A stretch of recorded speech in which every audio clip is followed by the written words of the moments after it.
Hello, everyone, and welcome to another movie review. I am happy that you can join me today. If you are new to this channel, welcome. Click the subscribe button below for future notifications and updates. Click the like button to share this content with other movie fans.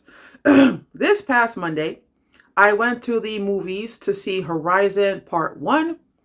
It is an American Western film. It was directed, co-written, produced, and starred Kevin Costner. It was released in theaters Friday, June 28th, and the running time is 3 hours.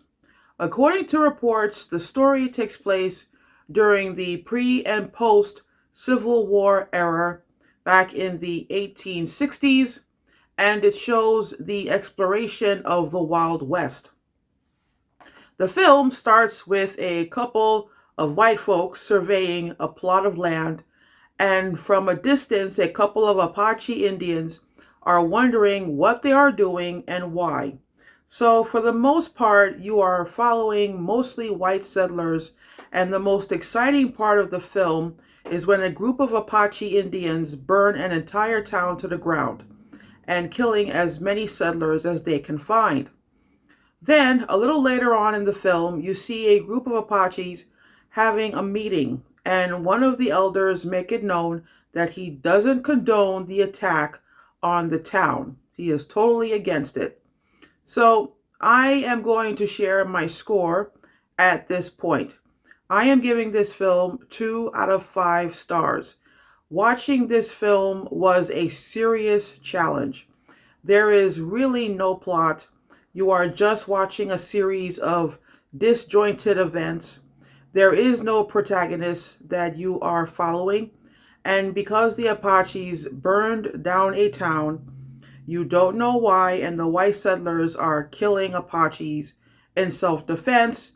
I am personally upset that the Apaches are the antagonists. So I'm thinking, here we go again.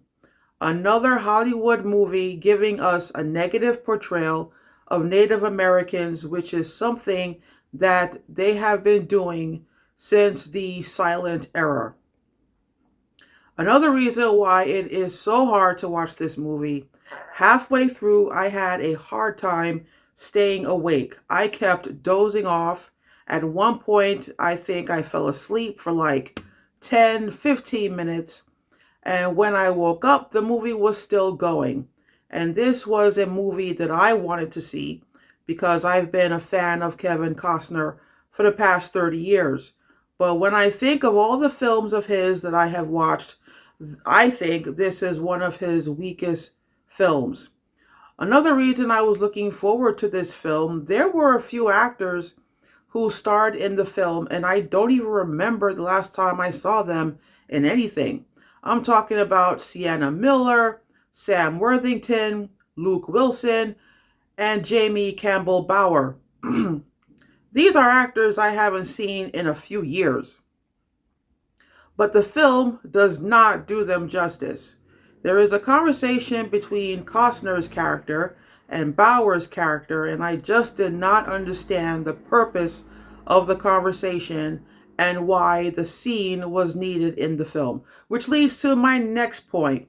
I can't even tell you the names of these characters because there are so many characters in the film and because there is no protagonist that you're following. So I don't remember any of these characters' names. Sorry, gotta be honest. Anywho's, there was Luke Wilson. I fell asleep in the scenes that he was in. Then there are conversations between Sienna Miller's character and Sam Worthington's character, and in those scenes the dialogue was just dry and terrible.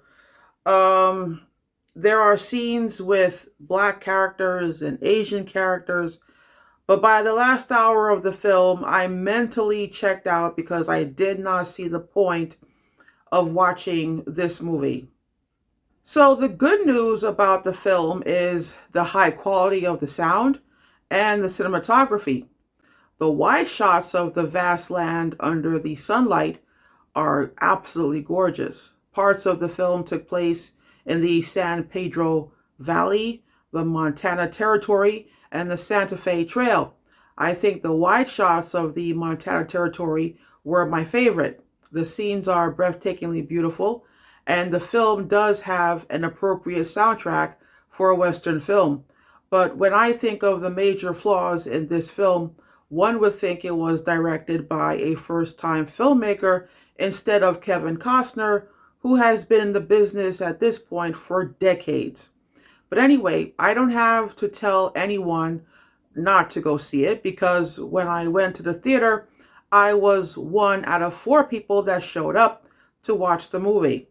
And when I left the theater, I read that the movie took a profit loss at the box office. I am not surprised at all, because the script needs a complete rewrite. If you want to make a movie about what life was like in the West before territories joined the Union and got their statehood, it can be done, but you need a protagonist the audience is going to follow. And because the natives were here first, it makes sense the protagonist could be a Native American. So if a group charges into town and burn it down, you understand why. Also, Native Americans interacted with Black Americans and runaway slaves, not just white settlers, and so you would get a much more rounded picture of what life was like, and you would see why the Native American population shrunk in size and how they ended up on reservations. So that is all for today, my friends. I can go on and on about how disappointing this movie is, but I won't, and there is a chance I am going back to the theaters next month to watch part 2, simply because it's coming. And even more disturbing is, according to reports, we should be expecting parts 3 and 4. So I am hoping that the saga gets better as the time goes by, but we'll have to see. Anyway, I will see you next time with another movie review. Thanks for watching.